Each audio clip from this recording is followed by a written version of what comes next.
అని అంటాడు, ప్రార్థన కన్నా కూడా వాక్యం గొప్పది కదా అని నేను అనుకుంటూ ఉండేవాడిని మనసులో.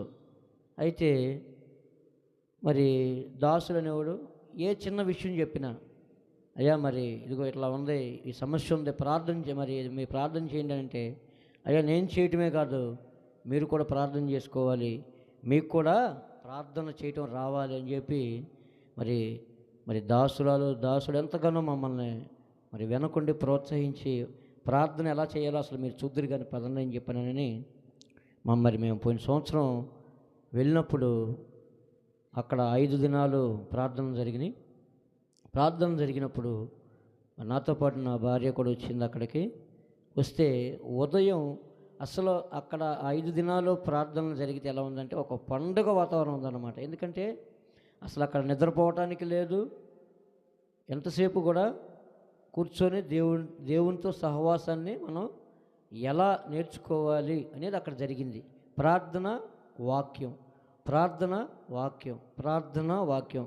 మీరు నమ్మినా నమ్మకపోయినా అక్కడ 5 దినాలు కూడా అసలు మాకు నిద్ర అనేది తెలియదు. ఆ విధంగా మరి వాళ్ళు అక్కడ సేవకులు, గొప్ప గొప్ప సేవకులు అక్కడ మరి ప్రార్థన చేసి అసలు దేవునితో ఎలా ఉండాలి, మంచి మంచి వాక్యాలు చెప్పారు. అవన్నీ కూడా నేను రాసుకున్నా. పోయిన సంవత్సరం మరి పెద్ద పెద్ద దైవజనులు మరి ప్రార్థన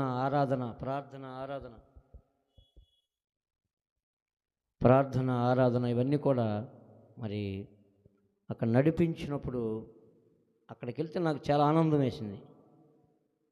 ఇక్కడి నుంచి వెళ్ళేటప్పుడు మరి దాసురాలు ఒక మాట చెప్పారు. ఏం చెప్పారంటే, అయ్యా అక్కడికి వెళ్తే ప్రార్థన చేసుకోవాలి, మరి దానికి తగినట్టుగా సిద్ధపడి రండి, తినటానికి పడుకోవడానికి అయితే వద్దు అని చెప్పి అన్నారు. అని ఇంకొక మాట ఏం చెప్పారంటే, అక్కడ ఎంతోమందికి విడుదల వచ్చింది, ఆ ప్రార్థనలో ఎన్నో మరి దుష్ట శక్తులు, దురాత్మలు, దయ్యాలు ఇవన్నీ కూడా విడిచి వెళ్ళిపోతూ ఉంటాయి. అక్కడ మీరు భయపడొద్దు, కానీ మీరు ప్రార్థన లేకుండా అక్కడ గనక వస్తే, అక్కడికి వచ్చి మీరు ప్రార్థన నేర్చుకోకపోతే అవి మన మీద ఎవరైతే దేవునిలో మరి నిర్లక్ష్యంగా ఉంటారో అవి వాళ్ళ మీద బలహీనపరుస్తాయి అని కూడా మమ్మల్ని హెచ్చరించారు.